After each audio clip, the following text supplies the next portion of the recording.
My husband told me not to call him during his 15-day business trip, but I discovered he was on vacation with his mistress. As soon as I confirmed the truth, I canceled his cards and put our brownstone on the market. The next day, I had 66 missed calls from him.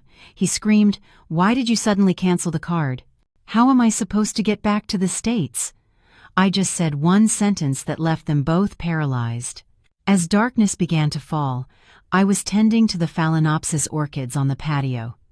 At that moment, my husband, Ethan, emerged, dragging a suitcase to the entryway. He was still in a suit, but his tie was slightly loosened. The scent of expensive men's cologne, tobacco, and the exhaustion of a hard day mingled, overpowering the clean fragrance of the orchids I had meticulously cared for. After 10 years of marriage, I had grown so accustomed to this scent that I sometimes didn't even notice it. Much like our marriage. He looked at me. His gaze passed over me quickly. "I'm leaving. This business trip is important. Some foreign partners have come in, and they want a geological survey of a piece of land for a resort in the Hamptons.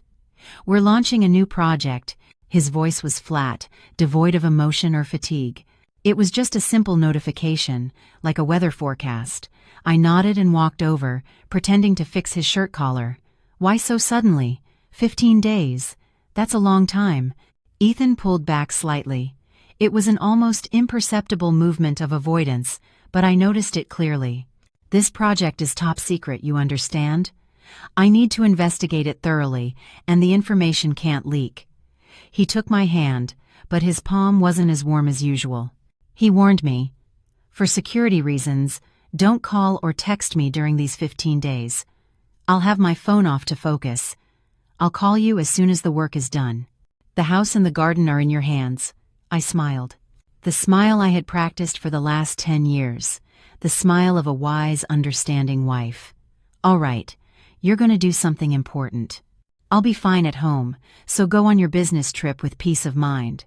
The clatter of the suitcase wheels on the tiled floor echoed loudly, followed by the heavy thud of the iron gate closing.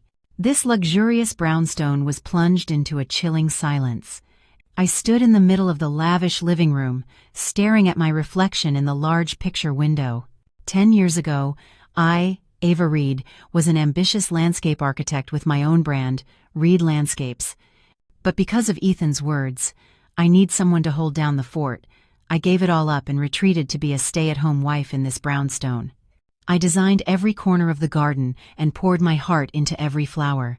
I thought I was nurturing our home, but Ethan's coldness had become more apparent over the years. Dinners together at home dwindled, and any affection or concern had run dry. He left early and came home late, and the reason was always work. I blamed myself.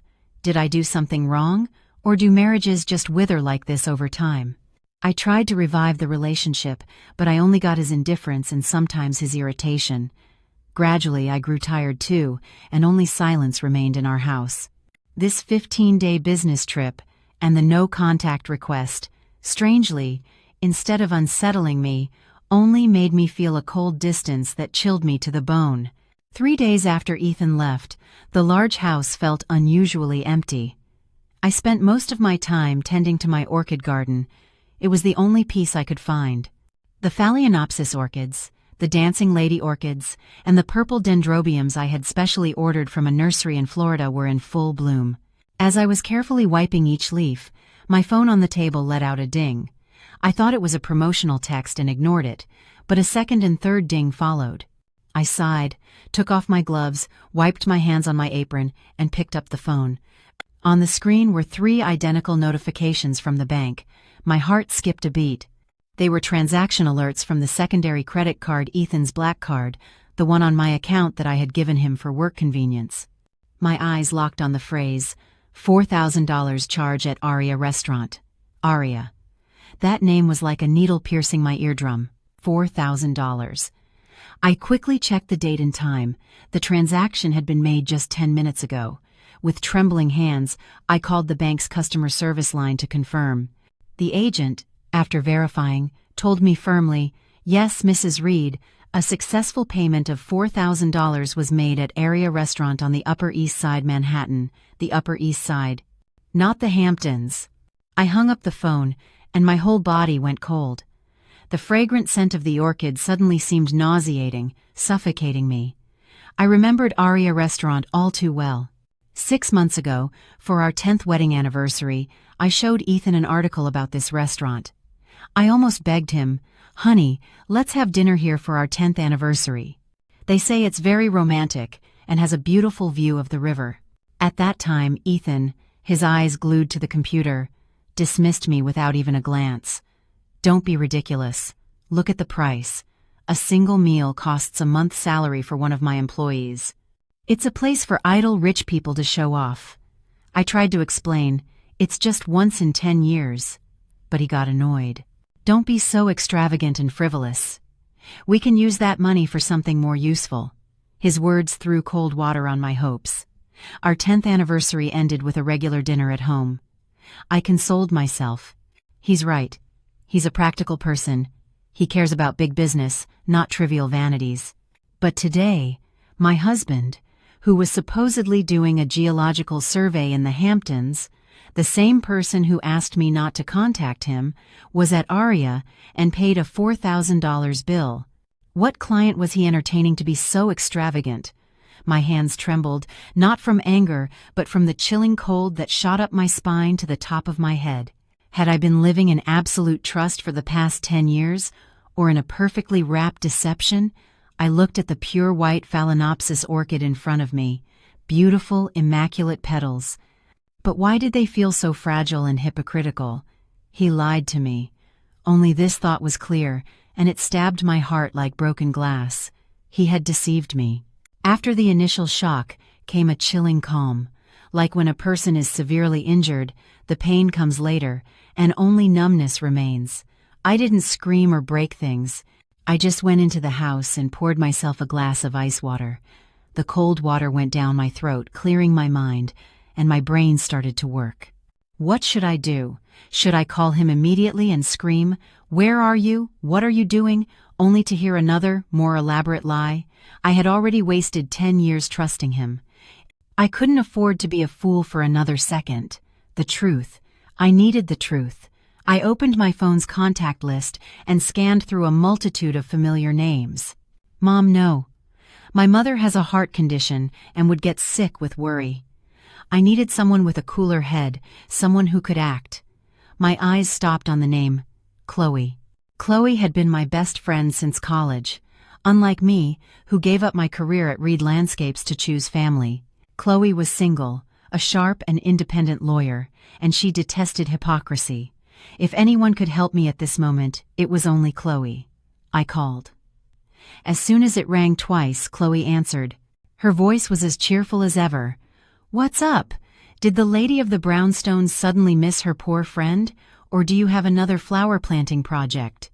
I took a deep breath, trying to keep my voice from trembling, but it was still choked. "Chloe, are you free now? I need your help."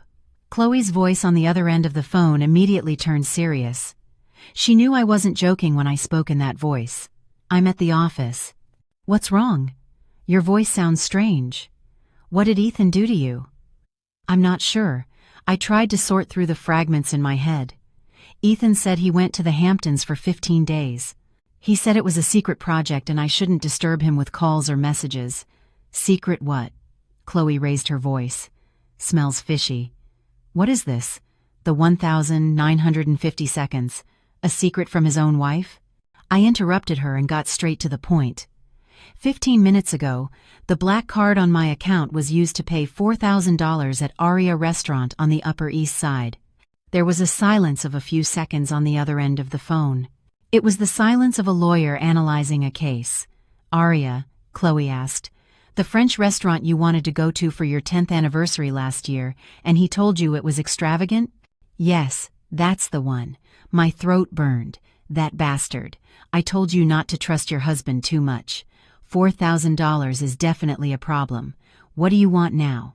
"Should I send someone over immediately?" "No," I interrupted her again. At that moment, I didn't need a scandal. I don't want to send anyone. I need the truth. You're a lawyer. You have your methods. Investigate who he's with there. Aria is a luxury restaurant. They're sure to have security cameras or a reservation list. Understood, Chloe replied concisely. Send me the card information, your account number, and a clear photo of Ethan. I have contacts there.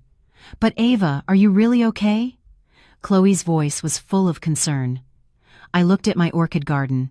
The white petals were still there, beautiful. But why did they feel so luxurious and fragile? I don't know, but don't worry, I won't fall apart. I hung up the phone. I knew that from that moment on, my life would never be the same. I don't know how long I sat motionless on the patio. The sun had set, and only an orange trail remained in the sky, heralding the long night to come. Tonight, the scent of the orchids was no longer fragrant, but felt nauseating and suffocating. I didn't eat dinner. In the large house, only the regular ticking of the grandfather clock in the living room echoed. Each tick was like a hammer blow to my empty chest. I tried to deceive myself. Maybe it really is an important business partner. Maybe it's a female CEO that Ethan has to entertain. Maybe $4,000 is just a deposit for a large contract. I tried to cling to that faint hope, but it was shattered when my phone buzzed.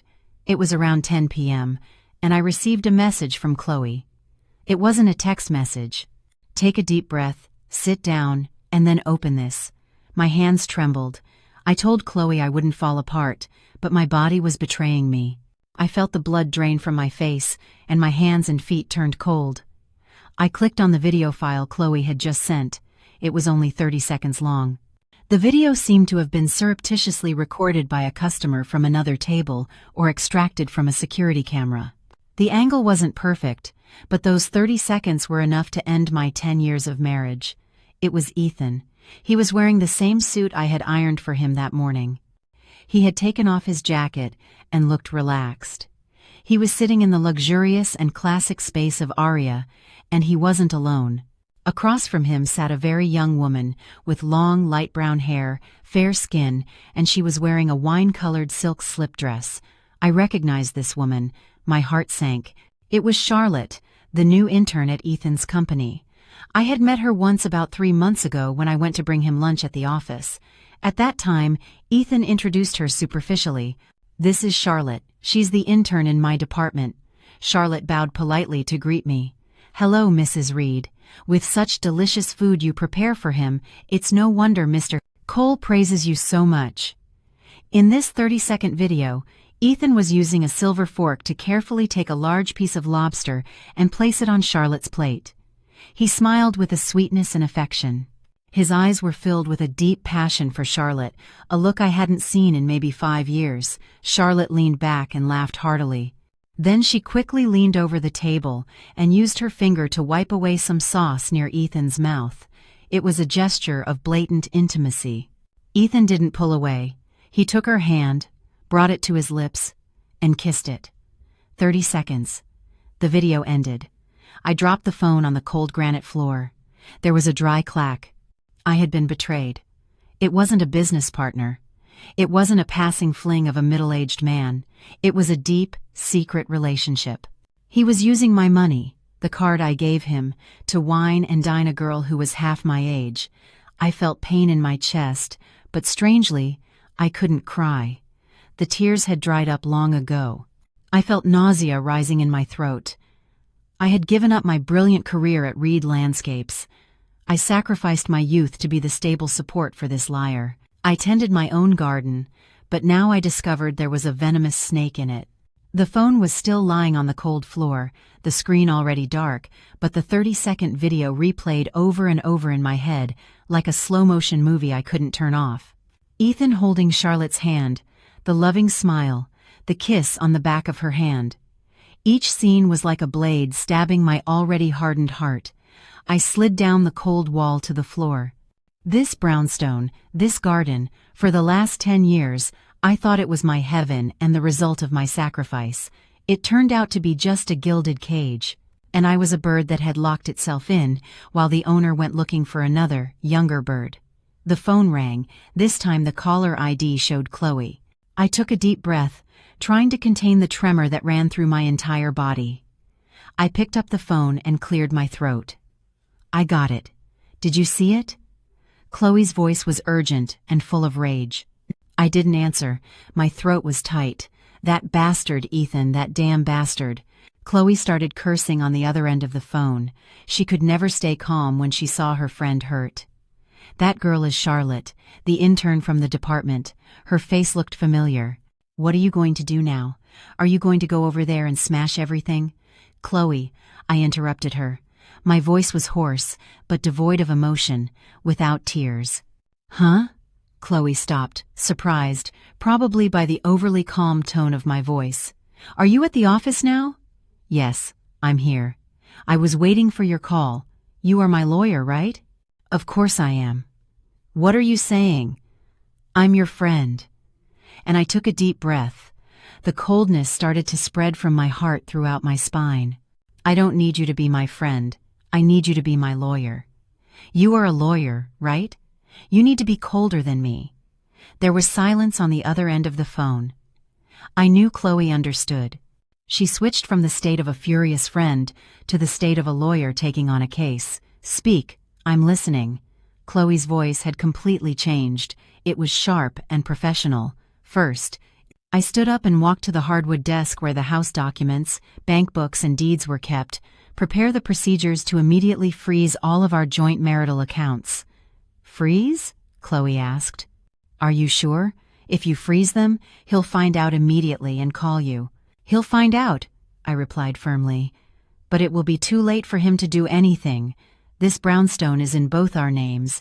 The down payment my parents gave me when we got married also became joint marital property after the marriage. I can't let him touch the assets. I noticed the change in how I named him. My beloved husband Ethan had died in that 30-second video. What remained was just a stranger named Ethan Cole. Understood, Chloe replied. But to freeze joint accounts, we need a valid reason. You need to file for divorce so the court will accept the case, which would give us the legal basis to request an emergency freeze. No, I said firmly, now is not the time to divorce. If I divorce now, I'll be giving him and that woman freedom. I need another reason. I don't want to go to court yet. I looked around the well-appointed room. Chloe. If I report to the bank as the primary cardholder that I suspect my husband is committing fraud or using marital property for illegal purposes, would that be reason enough for the bank to temporarily freeze the accounts? Chloe was silent for a few seconds, thinking. Legally, it's sufficient. The bank has the right to temporarily suspend to protect clients' assets, especially if you're a VIP client, but it will cause a scandal. I need a scandal, I said. I want him to realize I'm not the idiot he's been manipulating for the last 10 years. I hung up the phone with Chloe. I didn't allow myself a second of regret or fear. If the pain doesn't kill you, it turns you into steel. And at that moment, I felt my heart had hardened more than stone. 10 years. I was a submissive wife. For 10 years, I stepped back, and this was the price I had to pay. I immediately looked up the phone number of Mr. Davies, Director of Preferred Client Services at the VIP Bank. He had been the person who managed my accounts for the past 5 years, always polite, with a kind voice, calling me on holidays or my birthday to invite me to investment programs, or just send a bouquet of flowers. Now was the time for those preferred services to be needed. It was almost 11 p.m., but the phone rang only 3 times and was answered immediately on the other end. Mr. Davies' voice was still gentle. Mrs. Reed, good evening. You're calling me at this hour. Is there an emergency? I interrupted him. My voice was surprisingly calm, but it brooked no interruptions. Mr. Davies, I'm calling about an emergency. I need you to handle 2 things immediately. First, cancel the secondary credit card immediately. The card number is. I clearly read out the numbers of Ethan's black card, the numbers I had memorized from paying his statements every month. Cancel? Cancel it right now? Mr. Davies seemed shocked. Ma'am, this is a maximum limit VIP card, and Mr. Cole is on a business trip. He might have an emergency. I know. I cut him off, and I am requesting the cancellation. I am the primary holder. I have the right. Cancel it now. Yes, yes, understood. I'll take steps to block the card immediately. What's the second matter? His voice was already tense. The second matter is, I took a deep breath. I am Ava Reed, co-owner of the joint accounts. I clearly gave him the numbers of the 3 joint accounts, including the checking account, the stock account, and the $50,000 joint savings account.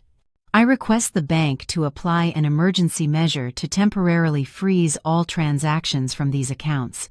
This time, Mr. Davies was silent for longer. I could hear him suck in his breath. Mrs. Reed, could you tell me the reason? This matter is very complicated in terms of procedure, since Mr. Cole is also a co-owner.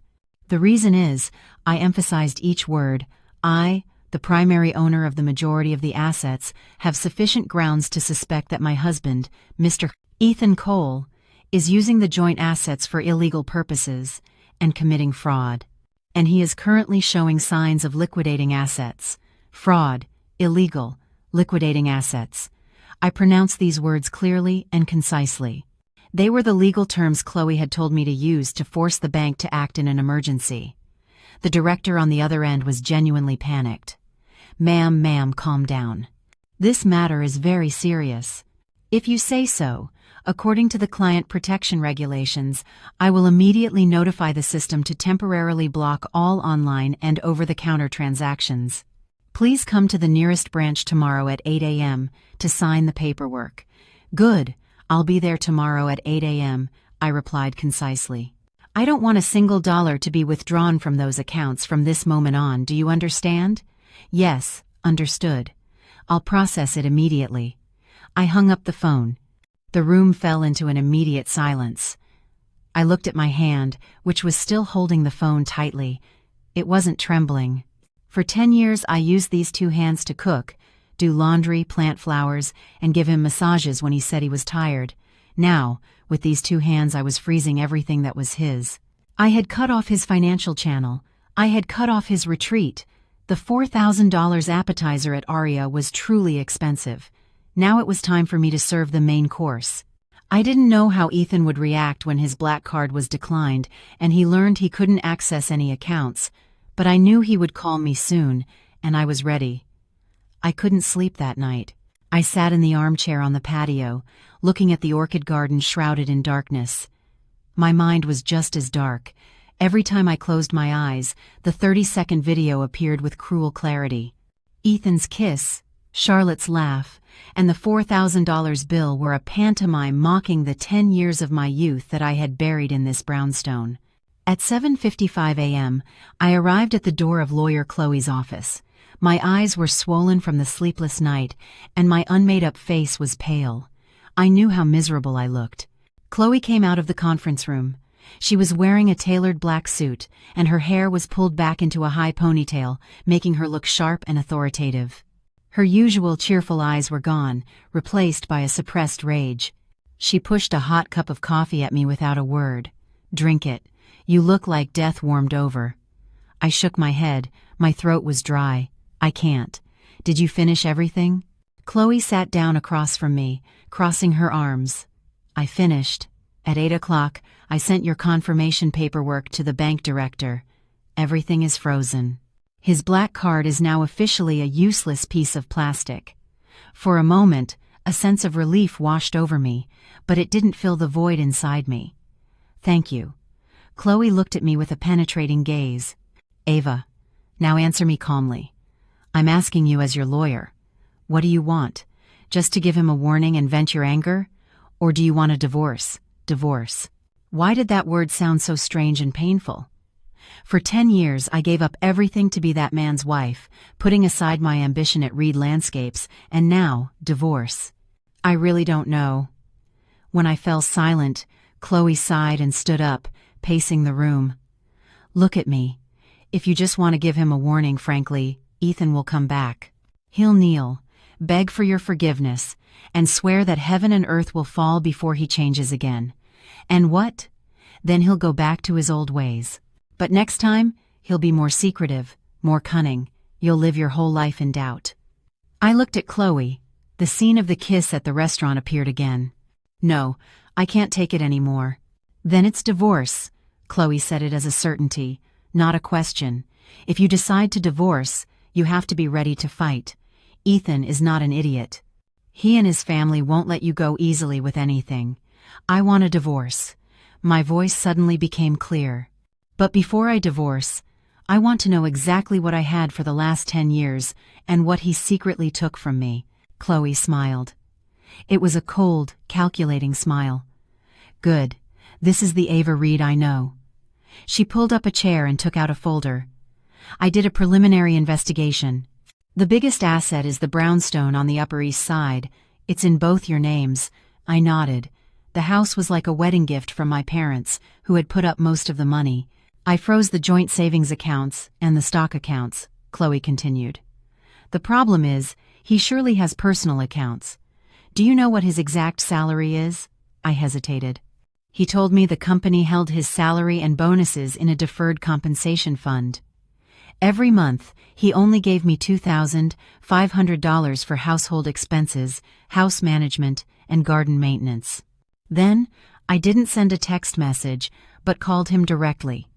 He answered almost instantly, as if he had been glued to the phone waiting for my call. Ava! You!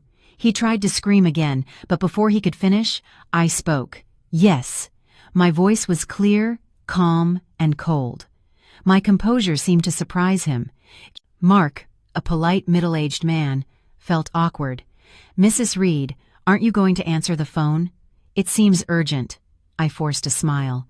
No, it's probably just another spam call. I block these kinds of numbers.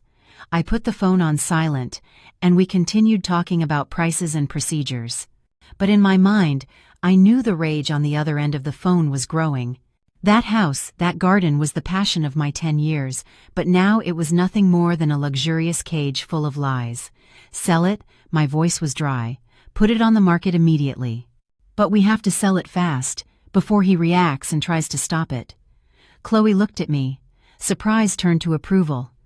Good, very decisive. I'll call a trusted real estate agent immediately. Now go home, eat something, and get some sleep. It looks like a storm is brewing. The storm Chloe mentioned didn't wait. It arrived that same night. I was sitting in a daze on the steps by the koi pond, watching the colorful fish swim. They lived in their small world, fed every day, and would probably never know what betrayal was. My phone, placed on the stone table, began to vibrate. The two words "my husband" appeared on the screen, a name I saved 10 years ago, but now it felt like an ineffable mockery. I didn't answer the call. I just sat and watched as the phone rang, went to voicemail, and rang again as if it were in a fit of rage. I ignored it and counted. 1 call, 2 calls, 10 calls. My phone rang again when I was discussing the quick sale of the brownstone with Mark, the real estate agent Chloe had recommended. Mark, a polite middle-aged man, felt awkward. Mrs. Reed, aren't you going to answer the phone? It seems urgent. I forced a smile. No, it's probably just another spam call. I block these kinds of numbers. I put the phone on silent, and we continued talking about prices and procedures. But in my mind, I knew the rage on the other end of the phone was growing. After Mark left, the house fell silent again. I turned on my phone to check. 66 missed calls. 66. What a number. I laughed, but I felt like crying. 66 missed calls. It wasn't because he missed me. It wasn't because he was worried about me. It was because he could no longer spend money. My fingers trembled as I scrolled through the multitude of missed call alerts. He had been calling me like a madman for 2 hours. He had probably tried to take his mistress shopping after their extravagant $4,000 meal, or pay for a 5-star hotel stay, but it had failed. Just then, a new notification appeared. You have a new voicemail. My heart skipped a beat. What had to come had come. I took a deep breath, trying to keep my hands from shaking anymore, and brought the phone to my ear. I had to listen. I had to know his reaction. After a beep, Ethan's voice screamed. Instead of pressing the redial button in a panic, I went to my messaging app. I changed my profile picture. The photo of the two of us smiling happily on our 5th anniversary was deleted. In its place, I put a photo of myself alone next to a dendrobium orchid in full bloom. I was smiling in the photo. My fingers trembled as I scrolled through the multitude of missed call alerts. He had been calling me like a madman for 2 hours. He had probably tried to take his mistress shopping after their extravagant $4,000 meal or pay for a five-star hotel stay, but it had failed. Just then, a new notification appeared. In that enraged sound, I tried to search for a trace of regret or concern, but there was nothing, only rage. He wasn't angry because I discovered his infidelity. He was angry because I cut off his money flow. He was angry because I, the housewife he had always looked down on, dared to humiliate him. Instead of pressing the redial button in a panic, I went to my messaging app. I changed my profile picture. The photo of the two of us smiling happily on our 5th anniversary was deleted. In its place, I put a photo of myself alone next to a dendrobium orchid in full bloom. I was smiling in the photo. Then, I didn't send a text message, but called him directly. He answered almost instantly, as if he had been glued to the phone waiting for my call. "Ava! You!" He tried to scream again, but before he could finish, I spoke. Yes. My voice was clear, calm, and cold. My composure seemed to surprise him. My fingers trembled as I scrolled through the multitude of missed call alerts. He had been calling me like a madman for 2 hours. He had probably tried to take his mistress shopping after their extravagant $4,000 meal or pay for a five-star hotel stay, but it had failed. Just then, a new notification appeared. Chloe scoffed. It was a laugh of contempt. $2,500. You believe that, Ava? He's a senior director in charge of billion-dollar projects, and his take-home pay is only $2,500? He's been playing you for 10 years. I bowed my head.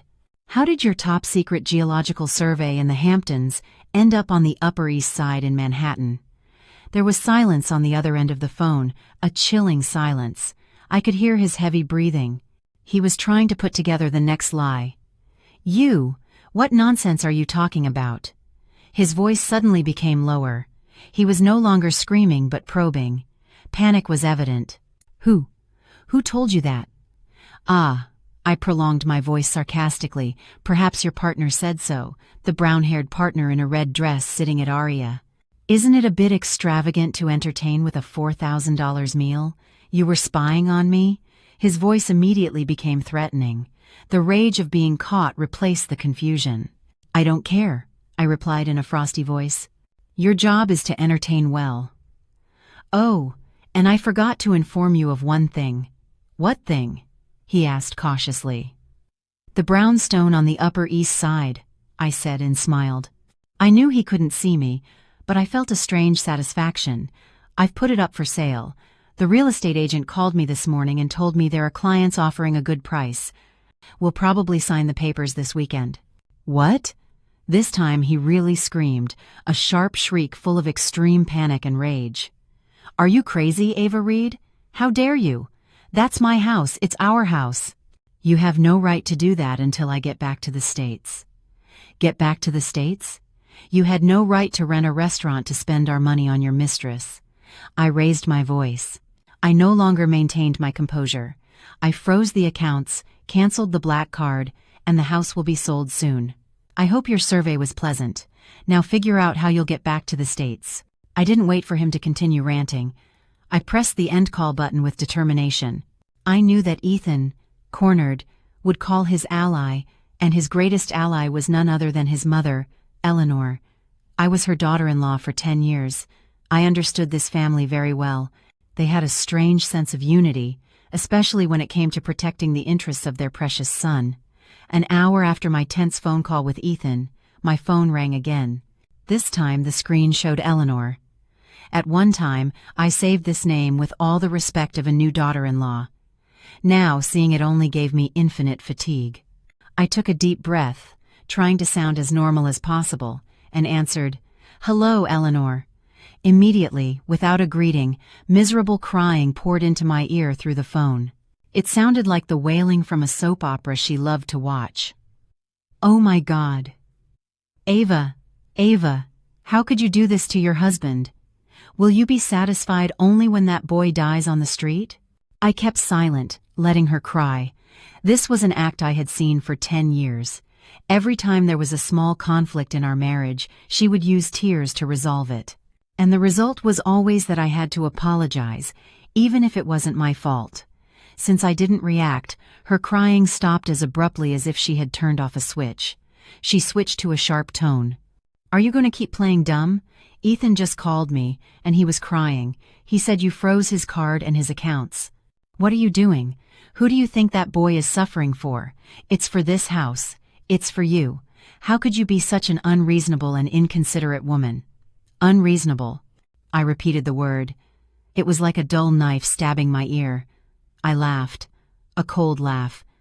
"Eleanor, am I the unreasonable one, or is your son? He told me he went to the Hamptons to investigate, but he used $4,000 of our money to dine at a luxury restaurant on the Upper East Side with another woman. In your eyes, that's him suffering for me?" There was a chilling silence on the other end of the phone. I knew Ethan would never have told his mother these costly details, but I underestimated her. Eleanor was a seasoned actress, and after a few seconds of surprise, she immediately changed the script. The crying returned, this time more miserable. "Oh, sweetie, I know you're hurt, but you have to understand men. Who can't fall into temptation? Maybe he made a temporary mistake. If you make a scandal like this, people will laugh at our family. You have to handle this privately. Patience is a woman's virtue. If you sell the house, where will the children grow up later? Think about it again. Mistake." I felt like crying, but I actually laughed. "Eleanor, where is there a $4,000 mistake? I sacrificed my career at Reed Landscapes to serve at home, and he's using our money to entertain a young woman who is half my age." She stopped crying again and turned nasty. "What are you saying so disrespectfully? How dare you talk to your mother-in-law like that?" "I'm not speaking disrespectfully," I cut her off. My voice was now colder than ice. "I'm just telling the truth. I can no longer be the cash cow that this whole family makes fun of. I'm stopping the bleeding before your son uses our money for another woman. I'm tired. I'm hanging up." "How dare you?" she screamed. "If you don't reactivate the accounts now, don't blame me for becoming a monster. I'll go to your house right now." I didn't give her a chance to continue threatening. I hung up the phone with determination. I slumped onto the cold floor. Infidelity, that's how all men are. It turned out everyone knew. They knew, and they defended it. They took my sacrifice for granted, and considered his betrayal a small mistake. This whole family was rotten to the core. I no longer had any doubts. After the call with Eleanor, I sat in a daze on the cold floor for hours. This whole family was not just defenders, they were accomplices. Together, they put on a play, and I was the only stupid character who believed it was real. The pain of emotional betrayal had now turned into rage over the betrayal of intimacy and trust. For 10 years as a daughter-in-law, I considered Eleanor my own mother, but what I got was a knife in the back. I didn't cry anymore. Maybe my tears dried up last night, or maybe the rage froze them. I just felt an infinite disgust. The next morning, I woke up with swollen eyes. I tried to swallow some oatmeal, but my throat was dry. Eleanor's call last night was like a poison. It killed my last affection, my last illusion about the family I tried to hold on to. As I was sitting soullessly in my orchid garden, my phone let out a ding. It was a message from an unknown number. I didn't want to open it, but I felt a premonition. I clicked. The account name was Charlotte. The profile picture was a selfie of a young woman pouting, and the first message, without a greeting, was just a photo taken on a luxury yacht. Behind it, the blue sea and clear sky. Charlotte, Ethan's mistress, was wearing a red bikini, flaunting her youth and vitality. She was smiling with the smile of a winner, but what left me paralyzed was the clear image of Ethan reflected in her designer sunglasses. He was shirtless, holding a glass of wine, taking the photo of her. That man, my husband, the same one who screamed at me yesterday that he was humiliated because he had no money, the same one his mother cried about, saying he was suffering far away. It turned out they still had cash. They planned this trip meticulously. They were enjoying and celebrating their triumph with our money. My hands trembled. I was her age once too, and I was also the pride of the brilliant Reed Landscapes. But I left that brilliance to choose to be a wife, to choose to be a stay-at-home mom. It turned out I was just a foolish guardian of the safe, watching over the money so he could give it to another woman. Ting.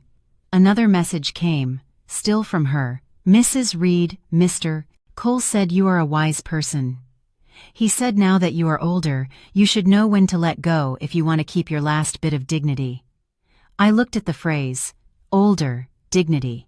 She was trying to provoke me. She wanted me to go crazy, to make a scandal, so she could have a pretext to play the role of the innocent victim harassed by the old wife. I looked at the photo for 10 seconds. There was no rage or jealousy, just a disgust like seeing a triumphant fly sitting on a plate of cold food. I didn't answer. I didn't curse. I did two things silently. First, I saved the photo and her message. I sent them to a separate email folder titled Evidence. Second, I deleted the conversation and blocked her phone number. This childish provocation was not worth my attention. My fight was not a response on social media. My fight was a legal battle. A battle for assets. I didn't need the dignity she offered me. I needed to get back everything that was mine. My fight was for the assets, and the biggest asset was this brownstone. The place where I was standing was the product of my 10 years of passion, and my parents' wedding gift that cost almost their entire fortune. I couldn't let it fall into their hands. I called Mark, the real estate agent Chloe had recommended. Again, my voice was calm and clear. Mr. Mark, I've thought about it. I've decided to sell urgently. Can you speed up the process to sell it quickly? Even if we have to lower the market price a bit. Mark seemed surprised by my determination, but he was a professional. He just said, Mrs. Reed, don't worry. Your house is a rare gem. It's well located, and you, the landscape architect, designed the garden personally.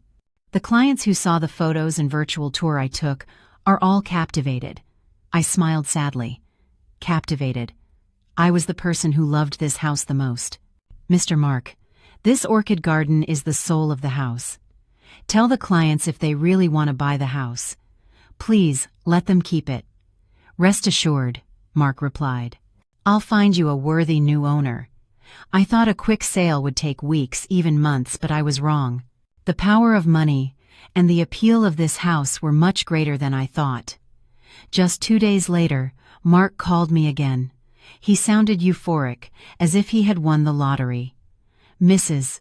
Reed, I have good news. Very good news. My heart pounded. What is it? We have a client. Not just a client. Mark almost shouted over the phone. It's a heavyweight client. They are Americans who have just returned to the States, and they said they were speechless when they saw the photos and virtual tour I sent. They said the house has very good energy, and the orchid garden you designed is very beautiful. I listened in silence. Mark continued excitedly. They don't want to come and see the house in person. They said they trust your design and want to put down the earnest money deposit immediately. They didn't haggle a single cent off the asking price. They only have one request. What request? I was anxious. They said they want to buy your entire orchid garden. Mark hesitated. They said the house would lose its soul without that garden. They are willing to pay an additional $25,000 for all your precious orchids and maintenance costs. They asked you not to take anything and leave it as it is.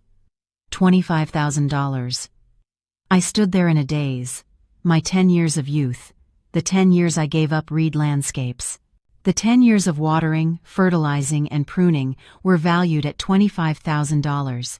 It was ridiculous, but at the same time, I felt recognized. At least someone recognized the value of my silent sacrifice, even if they didn't know the story behind it. Okay, my voice was choked. Tell them. I accept. I'll leave everything. Excellent, Mark rejoiced. So, can we schedule the signing of the purchase agreement for this weekend? They want to pay 90% in cash in one go. I hung up the phone and looked at the garden. For 10 years, it was my joy and my pride, and the gilded cage that trapped me. Now, it was the key that freed me. Goodbye, my private Reed Landscapes. Thank you for giving me my first $25,000 to start a new life. The news that I froze the accounts and put the brownstone up for sale spread miraculously faster than the wind. I assumed Ethan and his mother, in their rage, must have called everyone they knew to slander me, pressuring me to look like the cruel and heartless wife, and the well-meaning people began to appear. The first call was from Laura, Ethan's cousin. I always respected her for her understanding and gentle tone of voice. Ava, her voice on the other end was full of awkwardness. I heard what happened. Ethan was wrong. He was very wrong. I gave him a piece of my mind, but Ava, she hesitated. I kept silent and waited. You're a woman. You have to understand. Men are weak. He made a mistake. If you make a scandal like this, it just embarrasses the whole family. Handle it privately. You have to be patient. That's what being a wife is about. If you sell the house, where will the children grow up later? Think about it again. I hung up the phone. I didn't want to hear anymore. Patience. I was patient for 10 years. I was patient to the point of losing my career and my youth. And now I was supposed to be patient so he could give my money to his mistress. The second call was from Andrew, Ethan's best friend. This time, it was the tone of a man who understands. Ava. It's Andrew. I really laid into Ethan. But you're his wife.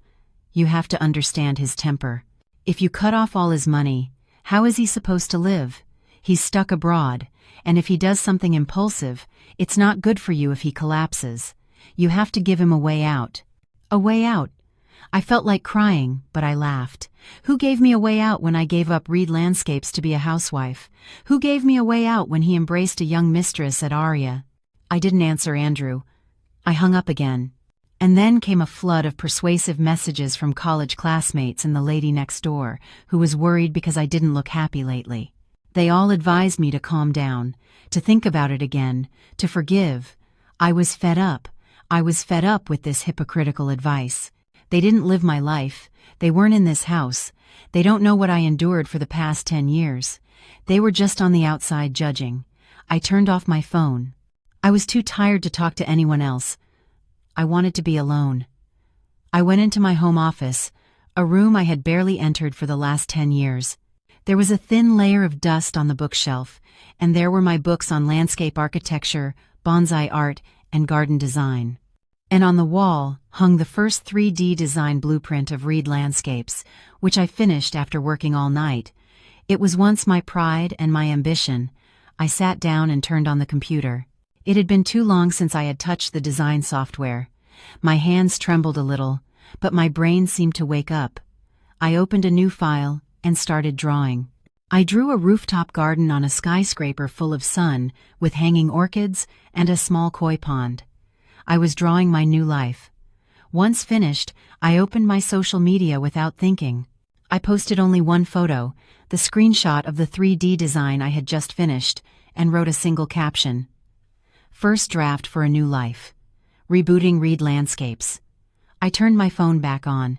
There were no text messages or calls. For the first time in 24 hours, my phone was silent. The well-meaning people had fallen silent. They no longer advised me to forgive. They knew I wasn't playing games. I wasn't just leaving Ethan. I was rebuilding my own empire.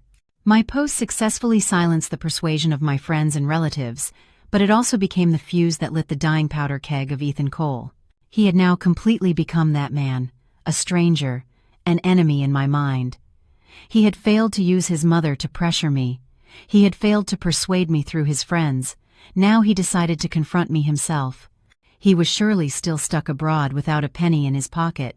The rage of being financially cut off, added to the shock that I dared to publicly sell the house and restart my career, turned him into a beast. The first message came from a new account. The name meant nothing to me, but I was sure it was him. Ava Reed, you really are something. How dare you put my house up for sale? How dare you announce your new life? Who do you think you are to use that old name Reed Landscapes again? I read the message.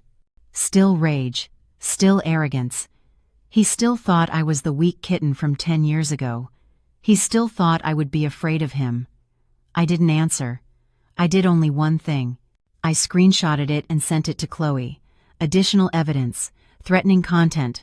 A few hours later, since I didn't reply, a second message came. This time, the language was more vulgar and threatening. You're going to play dumb? You think you can sell the house without my signature? Don't even dream of it. When I get back to the States, I won't forgive you. How dare you touch my assets? How dare you touch my mother? You'll see. I'll make you kneel and beg for my forgiveness. I read the message, but my heart didn't flinch. You won't forgive me. I haven't been at peace for the last 10 years. I lived in a false peace bought at the cost of my career and my pride. Now I'd rather be myself than a false peace. I screenshotted it again and sent it to Chloe. Threat evidence #2. A day passed, and I didn't answer. His rage couldn't solve his hunger or turn into a plane ticket. He began to be afraid. A man accustomed to luxury and being served, now trapped in an unknown place without money. Rage couldn't defeat desperation, and around midnight the third message came, this time from an unknown phone number. He had probably borrowed it from someone. The tone had completely changed. Ava, honey. Those 2 words made me nauseous.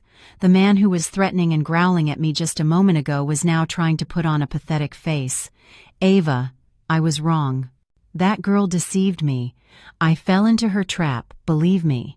As I read, I just laughed. Even at this moment, he was still blaming someone else. He still thought I was a fool who would easily fall for a few sweet words. The next message came immediately, as if he was afraid I wouldn't read it. Ava, I really have no money. I'm stuck here. I'm so hungry, honey. Don't you have any feelings left for me? And then came the line I knew was coming. It's 10 years. 10 years of marriage. How can you do this? 10 years. He dared to mention 10 years. The 10 years I buried my youth in the kitchen. The 10 years I gave up my ambition. The 10 years I worked like a slave for his family. He was trying to trade those 10 years for a plane ticket and forgiveness for his $4,000 meal with his mistress at a restaurant. Ava, open the accounts for me so I can come back.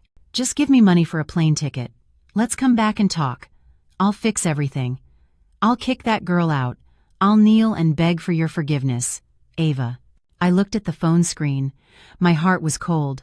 Affection. The word sounded so cheap coming from his mouth. I screenshotted it again and sent it to Chloe. This time I titled it, Additional Evidence, Manipulation, and Pleading. I turned off my phone and threw it on the velvet sofa. The room was so quiet I could hear my own heartbeat. A heavy, tired beat. Ethan's false plea didn't move me, but it filled me with disgust. 10 years. He dared to mention the affection of 10 years. Yes, 10 years. I had to find out how he valued those 10 years. The post about Reed Landscapes was a momentary impulse of rage, but now it reminded me of who I was. I was not just a crying housewife. I was an architect once, someone who worked with numbers and logic. Now it was time to use that logic to price this marriage. I went into Ethan's study, a room I had barely set foot in for 10 years. He always said it was his private space that I shouldn't touch. The smell of tobacco and old paper stung my nose. I turned on the light. Everything was artificially tidy. I opened the drawer of the hardwood desk where he kept important documents. Of course it was locked, but I was his wife for 10 years. I knew where he kept the spare key. Under the money plant in the corner of the room, the arrogance of a man who thought himself clever and thought his housewife would never find it. I opened the drawer. The documents were neatly arranged in folders, contracts, insurance, and bank statements from numerous accounts I didn't even know existed. He told me $2,500 a month was all the family's expenses. It turned out it was just the tip of the iceberg. I sat on the floor and spread everything out, my eyes fixed on the numbers. My already cold heart now felt like someone was squeezing it. Expense reports in the 6 figures, cash withdrawals, and entertainment expenses that occurred weekly. And here was his official salary account. The real number was 5 times what he told me. 5 times. I laughed, but I felt like crying. I lived in a gigantic deception. I was not his wife. I was a housekeeper who was paid $2,500 a month to take care of this brownstone and this garden, while he was building another home with our money, the money I saved by giving up Reed Landscapes. The $4,000 meal at Aria wasn't a mistake, it was a habit, and it was just one of countless performances that I had no knowledge of. I was so foolish to fall for the hold down the fort at home. I trusted the promise of you stay at home and I'll take care of everything. It turned out he was really taking care of everything in his world, a world without me. I sat in the pile of documents until the first sunlight shone through the crack in the door. The coffee had long gone cold. I felt disgusted, but I couldn't stop. I had to know everything, and my eyes stopped on a particular transfer record, a recurring transfer. It wasn't as large as the other expense reports, only $2,500, but it was as regular as clockwork. My eyes, already dry from the sleepless night, felt pricked by the letters. Internal transfer, beneficiary. Mrs. Rosa Gomez. Amount, $2,500. Exactly the same amount he gave me every month. He was transferring exactly the same amount to another woman named Mrs. Rosa Gomez. A woman's intuition whispered to me that this was not a simple problem. With trembling hands, I moved the mouse and checked the transaction history. June 15th, May 15th, April 15th. I scrolled back, and my heart began to pound. This was not a recent expense, it had been ongoing. I kept scrolling. My mind grew colder and colder. 2 years. Oh my God. For 2 years without fail. Exactly $2,500 transferred on the 15th of every month. I quickly took out the calculator and typed $2,500 multiplied by 24 months. $60,000. Who was Mrs. Rosa Gomez? I searched my memories. A completely unknown name, not my relative, much less Ethan's, I was sure. Friend? No one transfers $2,500 to a friend every month for 2 years. A chill ran down my spine. This was not a mistake, as Eleanor said. This was not an infidelity. This was a plan, a long-term, systematic plan. He wasn't just having an affair, he was supporting another woman, he was investing our money, the money I saved by giving up Reed Landscapes, in another woman. This betrayal was far crueler than the 30-second video. The kiss at Aria could be lust, but $60,000 transferred over 2 years was calculation, intentional deception, and a complete disregard for me. Who did they think I was? An idiot? An ATM? I didn't cry. I couldn't cry anymore. I only felt rage, a cold rage that surged from the depths of my heart. This rage was enough to burn these 10 years of false marriage. I didn't call Ethan. I didn't text insults. I did only one thing. I screenshotted all the transaction records to Mrs. Rosa Gomez, from the first month to the last. I captured the total number, $60,000. I sent everything to Chloe with a single line of message. Chloe, investigate who Mrs. Rosa Gomez is and what he supported with our $60,000 for the last 2 years. I sent the message. It was 6 a.m. I knew Chloe was an early riser. I had to shower. My body smelled of hatred and cold sweat from the sleepless night. I stood under the shower. The hot water poured over my body, but I didn't feel warm. I felt cold to the bone. $60,000. The number kept running through my head. He took from me. He took from us $60,000. For 10 years living at home, I was frugal. I refused to buy designer bags. I refused luxury trips because he said we had to save for the future. It turned out the future he mentioned was his future with another woman. As soon as I got out of the shower with a towel around my hair, my phone rang loudly. It was a call from Chloe. Her voice on the other end was not that of a lawyer, but of a friend so furious she was losing control. Are you sitting or standing now? Chloe's voice trembled. Standing. Tell me, do you have the results? I answered calmly, holding back my wildly beating heart. Sit down. Chloe almost screamed over the phone. Sit down right now. I slumped onto the edge of the bed. Mrs. Rosa Gomez. Chloe took a deep breath, as if trying to hold back a profanity. 60 years old, from the outskirts of New York, no stable employment, 60 years old. I felt more confused. Ethan would never do that. Who is she? My voice cracked. Chloe was silent for a few seconds, then said each word clearly, as if she was afraid I wouldn't hear her. Ava. She's Charlotte's mother. Charlotte's mother. The phone fell from my hand and landed silently on the wool carpet, but something exploded in my ears. Charlotte's mother. The mother of the 20-year-old intern. the mother of the woman in the 30-second video, $60,000. $2,500 a month to the mistress's mother. I could no longer feel what my emotions were. It wasn't pain. It was disgust, a nauseating disgust. He wasn't just having an affair. He didn't just make a mistake. He was playing the role of a dutiful son to his mistress's mother with my money, with our money. I picked up the phone. Chloe was still screaming on the other end. Do you understand what I'm saying? That bastard was supporting not just his mistress, but her whole family. $2,500 a month. That woman was living like a queen. He was using your money, the money you sacrificed from Reed Landscapes to support another family. Ava, are you listening to me? I'm listening. My voice was strangely calm. I'm listening, and I understand everything. What do you understand? Chloe stopped, surprised by my composure. I understood. I stood up and walked to the closet. He hasn't been my husband for a long time. He's been a thief and a con man. When the truth finally comes out, no matter how cruel it is, people no longer feel pain.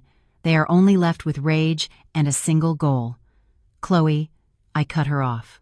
Prepare the divorce papers. But I don't just want a divorce. I don't just want half the assets. I want everything. I'll make him pay for these 10 years of youth. Principal plus interest. I arrived at Chloe's office at 9 a.m. I was not the soulless, swollen-eyed woman from a few days ago. I wore the white suit I used to defend the first Reed Landscapes project. My hair was pulled back, and my makeup was carefully applied. I was here not as a betrayed wife, but as a partner coming to discuss an important deal. Chloe looked at me, and her gaze changed from surprise to respect. You're amazing.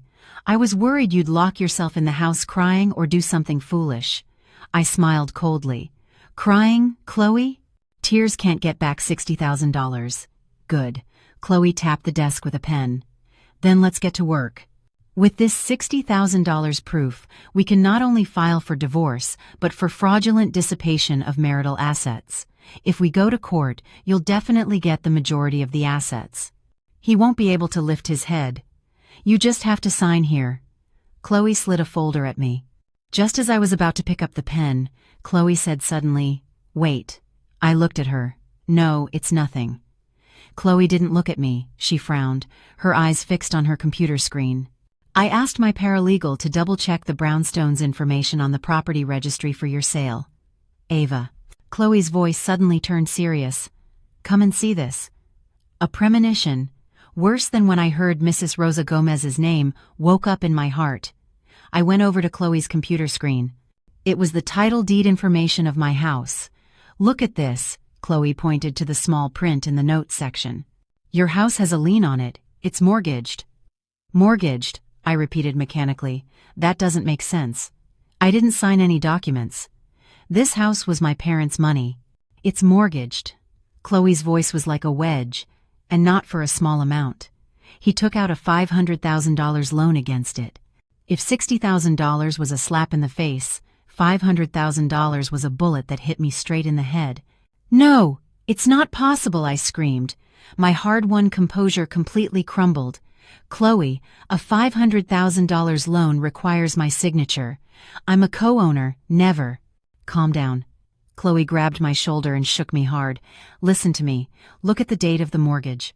I squinted and checked the date. 6 months ago. Exactly 6 months ago, Chloe said, her voice filled with rage. Remember, did you sign any strange documents 6 months ago? 6 months ago. My head was spinning. 6 months ago. Yes. At that time, Ethan told me the company needed a large capital for an important project. He said it was a golden opportunity. He brought a thick folder of documents and told me to sign quickly, saying they were internal documents and his boss was waiting. Oh my God, I crumbled. I signed. He said it was an internal guarantee document. He pointed to where to sign. I didn't read. Chloe. Oh, Chloe. Chloe slammed her fist on the desk. The boom sound startled me. That bastard tricked you. He tricked you into signing a power of attorney or a mortgage consent. He took $500,000 from your parents' house. I didn't hear anything else. $60,000 he used to support his mistress. And this $500,000?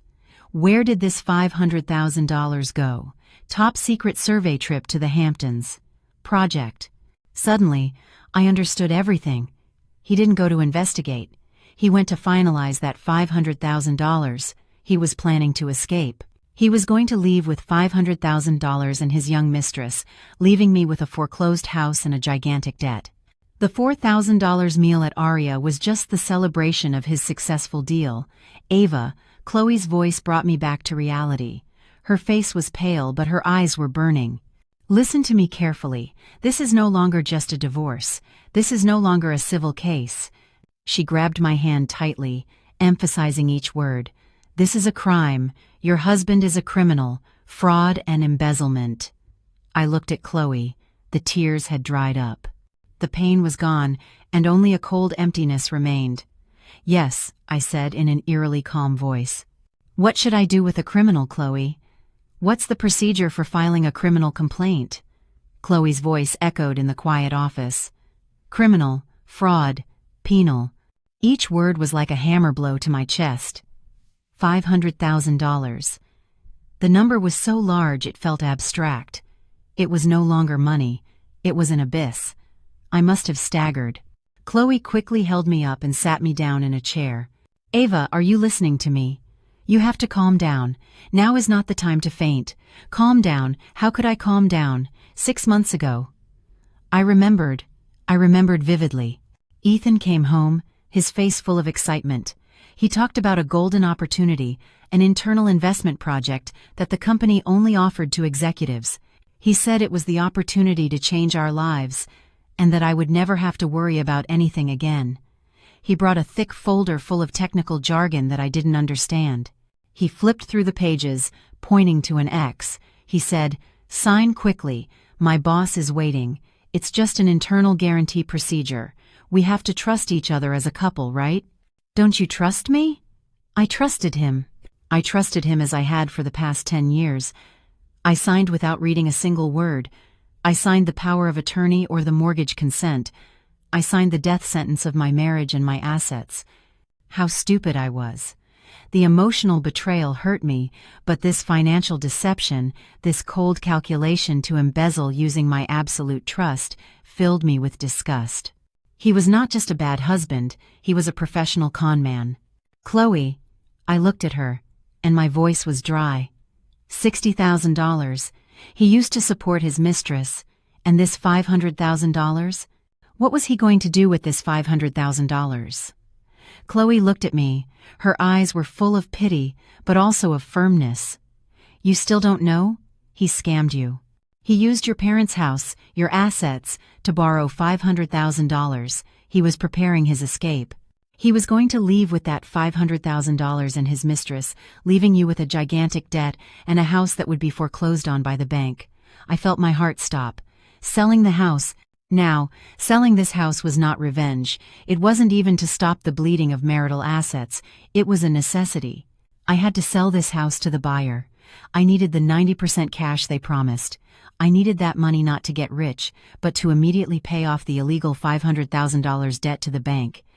If I didn't pay, the bank would foreclose, and I, as the co-owner, the person who signed under deception, would be the first to be held responsible. I would lose everything. I would lose the house, my parents' money, and be in debt for life. Ethan Cole. He didn't just want to leave me, he wanted to destroy me. He wanted to bury me alive in that debt and shame. Ava, Chloe grabbed my hand tightly. Listen to me. This fight has changed. It's no longer just a simple civil divorce case. It's a criminal case. You are no longer just a wife demanding justice, but a victim who has to fight for her own freedom. I left Chloe's office as if my feet weren't touching the ground. I don't know how I drove back to the brownstone. Everything around me seemed to be shrouded in a thick fog. The outside world was still noisy. The cars were still busy, but I was trapped in a glass cage, without sound, without emotion. I slumped onto the steps outside the orchid garden, the $25,000 garden, the garden I was once proud of. Now it was the only thing that could save me. Everything became suddenly clear, cruelly clear. I connected all the dots. 6 months ago he tricked me into signing the mortgage documents, and the bank disbursed $500,000. He had the money, a gigantic amount, enough to start a new life. He started spending more blatantly. This business trip was not a sudden trip, it was scheduled.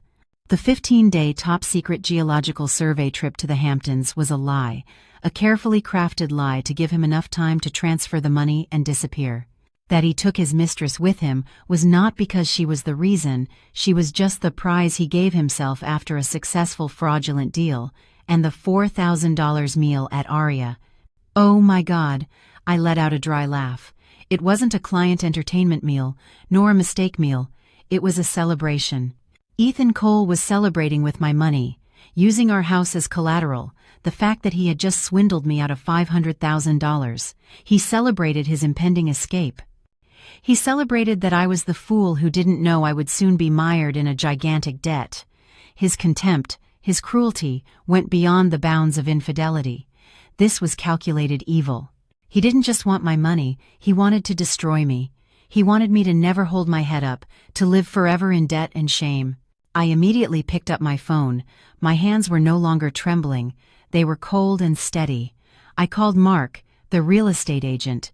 "Mr. Mark," my voice was calm. "It's Ava. Cancel all other house viewings. I've decided. I'm selling it to the American client. Tell them I accept all their conditions. I want to sign the papers this weekend. I need the cash.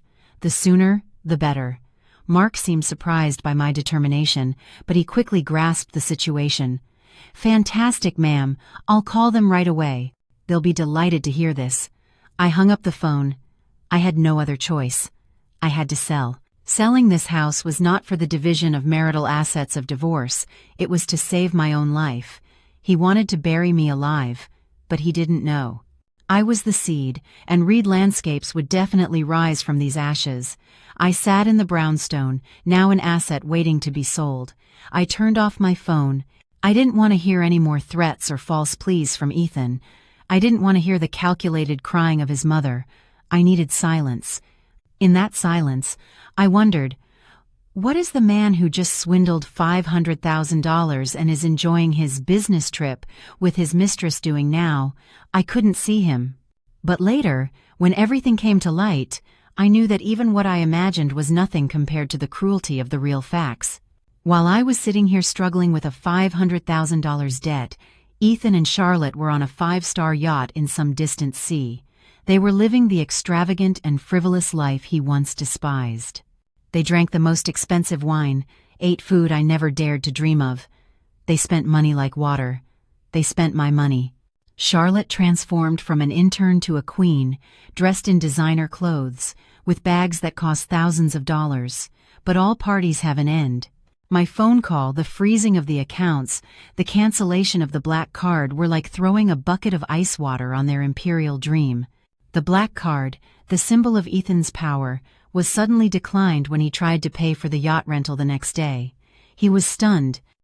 He took out his second and third cards, but all the joint accounts were frozen. His rage, the one that manifested in his 66 missed calls, was real. He couldn't believe his docile wife at home dared to cut off his lifeline. And the fight began. Not my fight, but theirs. I could imagine how Charlotte, the young woman accustomed to wealth and luxury, would react when her gold mine suddenly ran dry. The sweet voice of Mr. Cole surely turned into a sharp scream. "You promised you could take care of everything. You said the world would be mine if I stayed by your side. And now what? The cards don't work. Who's going to pay the hotel bill? You're a con man." And Ethan, the patriarchal man who always considered himself a king, how could he endure that humiliation? Betrayed financially by his wife, and now bitten by his mistress, I imagined him screaming at her as loudly as he screamed at me over the phone. "Shut up. If you hadn't demanded that $2,000 bag, we'd have money for a plane ticket. You're a parasite who only knows how to spend money." Their love, built on my betrayal and my money, was more fragile than sea foam. When the money was gone, only hatred and tearing each other apart remained. The $4,000 party at Aria was their high point, and this was the hell they created for themselves. I lived in silence for 2 days. In those 2 days, I organized all the Reed Landscapes documents, the old blueprints, the incomplete contracts. I wiped down every trophy, every thank you plaque that was gathering dust. I realized that in 10 years, I not only lost money, but I lost myself. I didn't hear from Ethan. He was silent, and Eleanor was also silent. I assumed they were preparing a bigger storm. On the third day, as I was preparing the documentation for the house sale, my phone let out a ding. I was so tired of threats or pleas, but this time it wasn't from Ethan. It was a message from an unknown number. The account name was Charlotte. I frowned. Her again. Last time it was a provocative bikini photo. And now what? Had she found a solution with Ethan and wanted to show off that they were still happy? My first instinct was to block her like last time, but something prompted me. I opened the message. It wasn't a photo or a provocation, it was just 3 words. Mrs. Reed, save me. I was stunned. Save me. What game was she playing now? I didn't answer. I didn't believe a single tear of hers. A person who willingly accepted $60,000 of support for her mother from another woman's husband was capable of anything. A few minutes later, since I didn't answer, a flood of messages came. This time, it was a long paragraph, as if she had written it in advance and was just waiting to send it. Ma'am, I was wrong. I don't dare to ask for your forgiveness. Just save me. That man deceived me. Mr. Cole is not human. He's a demon. As I read, I just laughed. Demon. A few days ago, wasn't the sophisticated Mr. Cole her gold mine? He ran out of money. That was the next message. You blocked the cards, and he doesn't have a penny. He hit me. He locked me in the hotel. He said if I didn't get him money, he would sell me. Ma'am, I'm so scared. I escaped. I'm at the airport now. I don't have a cent. I wasn't a psychologist, but I could piece together the full picture.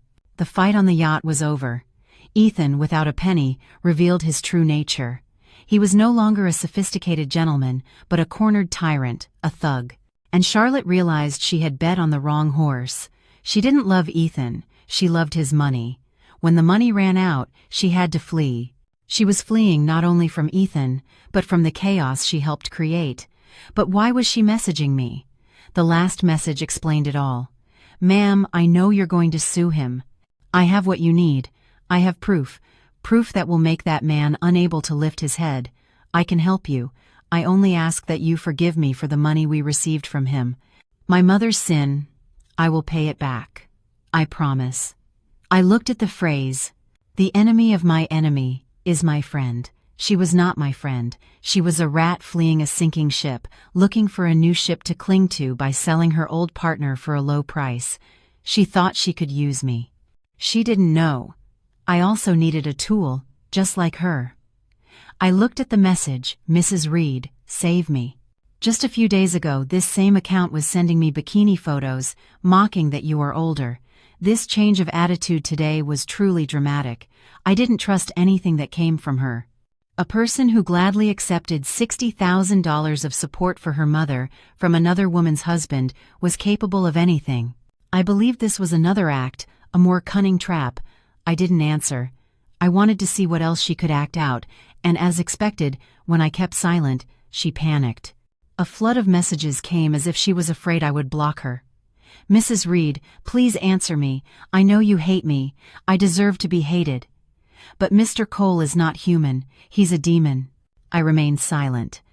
Demon. He wasn't the sophisticated Mr. Cole, the gold mine she boasted about to the world just a few days ago. He ran out of money. You blocked the cards, and he doesn't have a penny. He hit me, ma'am. He hit me. It's true. The next message was a photo, a selfie, but not a pretty face. One cheek was swollen and bruised, and there was a long scratch near her mouth. I escaped. I'm at the airport now. I don't have a cent. I'm using borrowed Wi-Fi to message you. He said if I didn't get him money, he would sell me. Ma'am, I'm so scared. I was wrong. I was foolish. I just want to go home. I looked at the photo. Should I feel pity? No, I didn't feel pity, only fatigue. This was the price of greed. She gleefully enjoyed my money.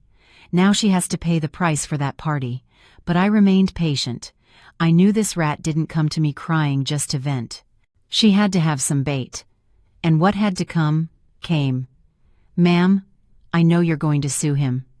I have this.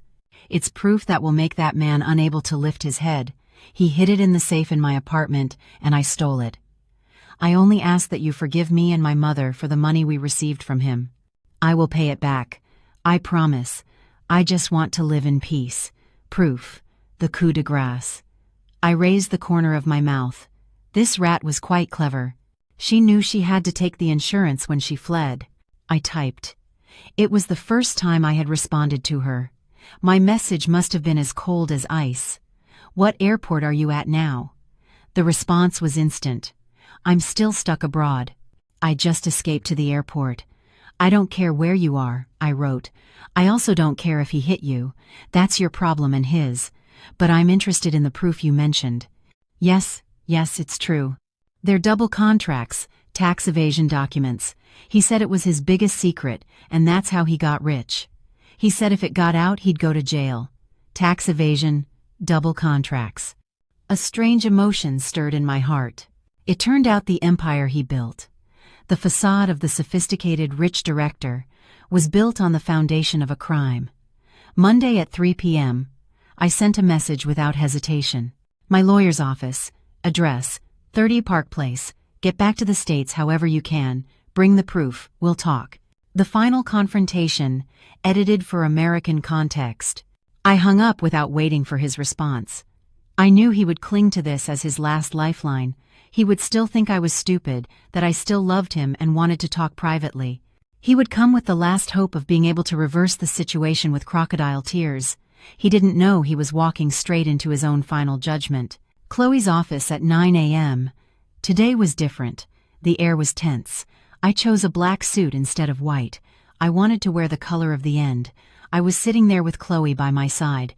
Across from us was another lawyer, a Mr. Herrera from J Capital, the investment fund. He had a solemn face and piercing eyes. Ethan arrived 5 minutes late. He opened the door himself, but upon seeing me, seeing Chloe, and especially seeing Mr. Herrera, he stopped. His appearance was wretched. His beard was unkempt, his hair greasy. His designer suit was wrinkled and smelled of fear and sweat. He was haggard, and his eyes were bloodshot and sunken. Ava, honey, he tried to put on a pitiful voice. He tried to approach me. Sit down, Chloe growled, pointing to the only empty chair in the middle of the room. Ethan stopped. He looked at me, looked at Mr. Herrera. He began to realize something was wrong. He awkwardly pulled up the chair and sat down. Mr. Ethan Cole, Chloe began. Her voice was devoid of emotion. Today we are here to invite you, not to talk about 10 years of affection. Chloe pressed a remote, and the large screen on the wall lit up. Let's get straight to the point. Image 1, the 30-second video at Aria. The scene where he kissed Charlotte. Ethan closed his eyes and gritted his teeth. This is... Next. Chloe pressed the remote. The bikini photo on the yacht. Silence. Chloe cut him off. Just look at the screen. She moved to the next slide, the bank statement. The words $2,500 were circled in red, a table calculating the total of $60,000. Ethan began to turn pale. Next. The screen changed to the Brownstones' mortgage contract. The number 500,000 was enlarged, followed by the result of the signature analysis. The signature of Mrs. Ava Reed is concluded to have been obtained under fraudulent pretenses. That's nonsense, Ethan screamed. You signed it yourself. You still trying to lie. I opened my mouth. It was the first time since he entered. You said it was an internal guarantee document, right? Ethan was speechless. He looked at me as if he had seen a ghost. And finally, Chloe pressed the last slide, the folder of double contracts that Charlotte brought. This time, Ethan didn't scream. He just sat there panting. Sweat was pouring down. He knew there was no way to deny it. At that moment, Mr. Herrera, the lawyer from J Capital, spoke. His voice was low and firm. Mr. Cole, I represent the J Capital Investment Fund. We have obtained all these documents. We are officially reporting you for commercial fraud and embezzlement. You have been deceiving us for 5 years. No, Mr. Herrera. I was deceived. That girl, Charlotte, she seduced me. Ethan turned to me. He tried to crawl out of the chair and kneel. "Ava, save me. Tell him to stop. 10 years. It's been 10 years. I looked at him. The man I once loved was groveling at my feet. My heart didn't stir. There was no pity or satisfaction, only an emptiness. "Mr. Cole," I said, "you don't need to beg me or Mr. Herrera. The person you need to talk to is not us." Ethan looked panicked. Just then, the conference room door opened. 2 uniformed police officers and 2 detectives in plainclothes entered. "Mr. Ethan Cole," said one of the detectives, showing his badge. "We are the NYPD's Financial Crimes Task Force. We received a report of your tax evasion and fraud. Please accompany us to the station for questioning." Ethan was petrified. He looked at the 2 police officers and then at me. The look was no longer pleading, it was one of pure hatred, but it was too late. 2 cold silver handcuffs snapped around his wrists. He was dragged past me. My 10 years of marriage, my 10 years of youth, my reed landscapes that I had given up, officially concluded with the dry click of the handcuffs. 6 months later, I heard news of him through Chloe. The trial was held, and the result was known to everyone. Ethan Cole was sentenced to a total of 18 years on charges of fraud for embezzling $500,000 from me, fraud against J Capital, and tax evasion. 18 years for a lifetime of greed and falsehood. His mother, Eleanor, could not overcome the shock of her son's conviction. She suffered a stroke and was paralyzed on one side. I learned from old neighbors that she was now bedridden, crying and cursing, but no one cared anymore. Charlotte, due to her confession and returning the entire $60,000, received a suspended sentence for her role as an accessory. It is said that she disappeared from the city and returned to her hometown to live another life. I no longer felt hatred or satisfaction. I just felt that everything had returned to its course. You reap what you sow. I was standing in my new office. It wasn't large, a small penthouse in an old building, but it was full of Sunday. The walls were covered with design blueprints. They had been forgotten for 10 years, but my skills didn't disappear. They were like a seed, buried under the rubble of the marriage. Now that the storm had passed, it began to sprout. Chloe came in with 2 cups of coffee. "What's wrong?" "You just got the landscape design contract for the entire new riverfront development. Why the long face?" I smiled and took the coffee. "I was thinking about what kind of trees to use for the central lake." Chloe laughed out loud. "Seeing you now makes me feel that this is the Ava Reed I knew." I looked out the window. The sky was very blue today. People were still busy, but my heart was surprisingly at peace. I sold my $25,000 orchid garden, but I got back my own entire sky. I didn't need to do any charity work to prove I was okay. I just had to live well and do my job well. For 10 years as a housewife, I learned how to tend a garden. Now I would use that skill to tend my life and make other people's lives more beautiful. I took a deep breath. The smell of coffee, paper, and the smell of freedom. My real life had just begun. End of story.